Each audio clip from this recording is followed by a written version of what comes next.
Good morning students, welcome back to the English channel Prime. Students, in the last class, we have completed the explanation to the history chapter 2, the rise of East India Company in India. I hope all of you understood it clearly. Now, today in this session, we'll start with the objective type questions, that is exercises. So look at page number 28, first main objective type questions. Multiple choice type questions. The A. The first European traders to discover a new sea route to India were the, yes, options are given: Portuguese, Dutch, British and French. Which one is the answer? Yes, it is Portuguese.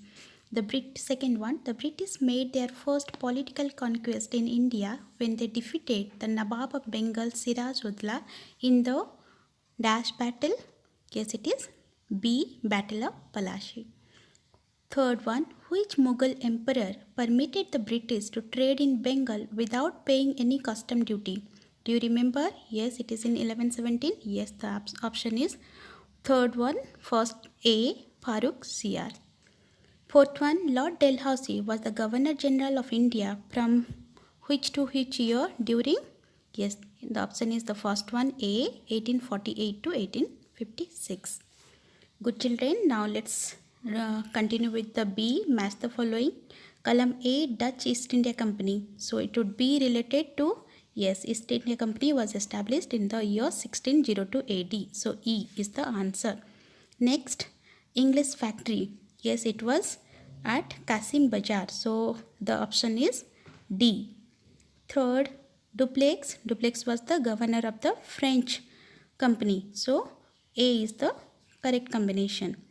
Fourth, Tiger of Mysore. Yes, Tipu Sultan was known as the Tiger of Mysore. So B. Fifth one, Indian Civil Services.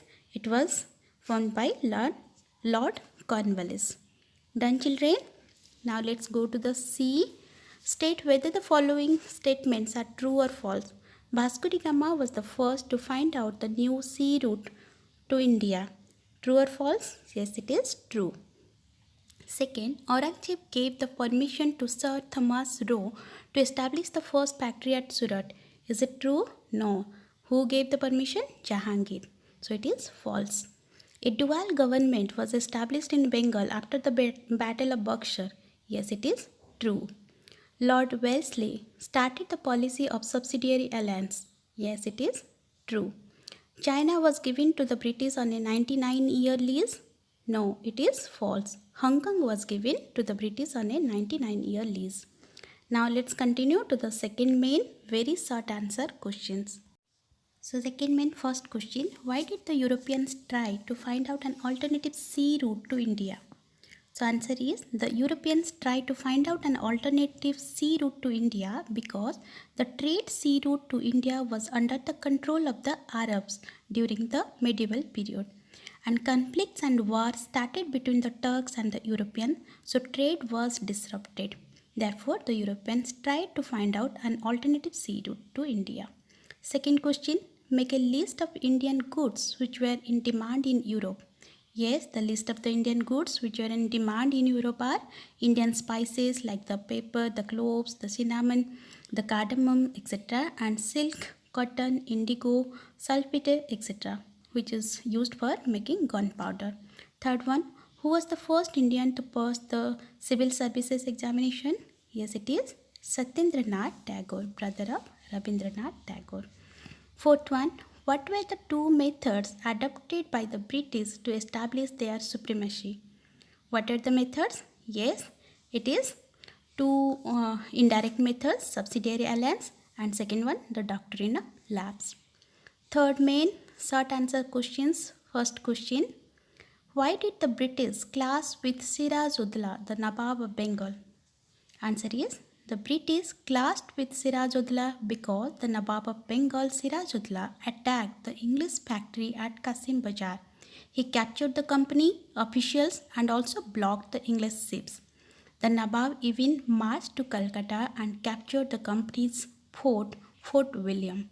So they had a clash with Siraj-ud-Dowla. Second question, how was the Battle of Plassey a turning point in the Indian history? Write down the answer. The Battle of Plassey took place in 1757. The Britishers defeated the Nawab of Bengal, Siraj-ud-Dowla, in this battle.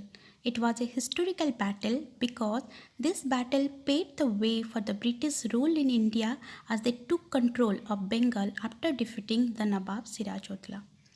Third question, how was state the reasons for the success of the British in India? There are many reasons. First one is the British Navy was very powerful, and second, the British government helped the company. Third one is Robert Clive was a very able leader. Fourth question, what do you understand by the system of subsidiary alliance? The subsidiary alliance was a method of annexation of Indian territories or states. It was introduced by Governor General Lord Wellesley. Lord Wellesley offered that any Indian ruler would be protected from the outside invasion as well as internal revolt if he accepted certain terms of the British. So that is known as the subsidiary alliance. Fifth question, explain the term rule of law introduced by the British. The British introduced the modern concept of rule of law in India.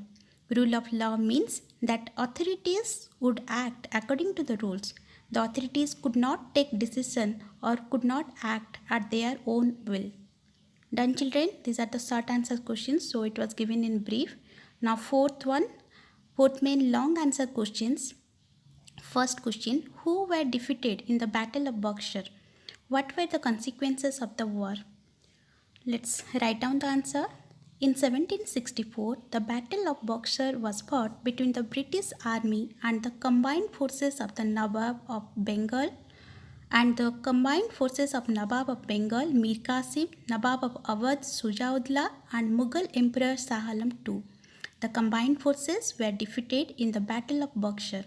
So the consequences of this Battle of Buxar is where the British got the Diwani rights of Bengal, Bihar and Odisha. Second, the Nawab of Awadh was left at the mercy of the Britishers. Second question, explain the doctrine of lapse which states were annexed on its basis. So second answer is doctrine of lapse. Lord Dalhousie introduced this scheme of annexation of Indian territories or states. This doctrine stated that if an Indian ruler died without a male heir, his kingdom would lapse and it would be taken over by the British. The right of adoption was denied to the Indian rulers. The kingdoms that were annexed under this doctrine of lapse were Satara, Sambalpur, Nagpur, Udaipur, Jhansi, etc. Done, children? Now, next question number 3. How did Lord Cornwallis organize the Indian civil services? Why were the Indians excluded from it? Answer. It was Lord Cornwallis who introduced the Indian civil services during his governorship in India. He thought that the trained and efficient civil servants could take up the challenge of administering Indian territories. They are well paid and promotion was given on seniority basis. The Indians were excluded from high posts as the British did not trust the Indians and their talent. Question number 4. Briefly discuss the role of the police in the British administration in India. Answer. The third pillar after army and civil services was the police. Lord Cornwallis introduced a system in which a district was made an administrative unit. The police superintendent was in charge of the district. He was responsible for the maintenance of law and order in the district. The district was divided into thanas or police stations. A thana or the police station was kept under a daroga or SHO. He was responsible for law and order in his area. Done? Now fifth question, how was Punjab finally conquered? Answer. After the death of Maharaja Ranjit Singh, there was a state of confusion in Punjab. The Britishers took advantage of this situation in Punjab. In 1845, the first Anglo-Sikh War began. Punjab was defeated as some leaders did not cooperate. It was forced to sign the humiliating Treaty of Lahore on 8 March 1846. A large part of Punjab came under the British rule. Lord Dalhousie took advantage of this opportunity and the whole of Punjab was brought under the British rule. Question number 6. What was the main motive of the British rule in India? How did they succeed in their objective? Their main objective was the economic exploitation of India, but the task of governance also became a part of their work. Soon they began to govern India with the objective of gaining maximum profit out of their trade, even by unfair and unjust means. The Indian masses suffered a lot, and the British justified their measures and claims as they had complete political control over the Indians with no sense of responsibilities towards the Indians. Question number 7, the last question. What is the main aim of organizing the Indian civil services by Lord Cornwallis in India? Answer is the Indian civil services were organized by Lord Cornwallis in India because only well-trained civil servants could take up the challenge of governing the Indian territories. That's all children. In the next class, we'll do the map work project and activity.